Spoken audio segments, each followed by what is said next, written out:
বন্ধুরা, মুখোশ কিচেনের নতুন একটি রেসিপিতে সবাইকে স্বাগত জানাই। এটা হচ্ছে, দেখুন এখানে রেখেছি জোড়া ইলিশ। একটু ছোট, কিন্তু খেতে হবে খুব টেস্টি। মানে বরফের না, এটা হচ্ছে তাজা ইলিশ, এই জন্য এটা একটু ছোট।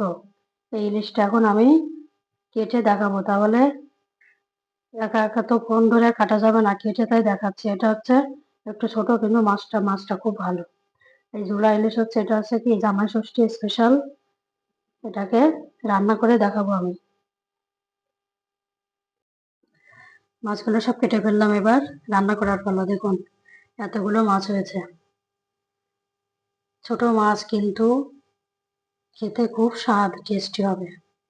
বড় মাছে কিনলেই যে সবসময় স্বাদ হয় সেটা না, বরফে থাকলে অনেক দিন সে মাছে কিন্তু ভালো লাগে না খেতে। এরকম ছোট তাজা মাছ কিনলেও অনেক স্বাদ লাগে খেতে। তাহলে এবারে মাছগুলোকে রান্না করব। এটা হচ্ছে জামাই ষষ্ঠী স্পেশাল আমার।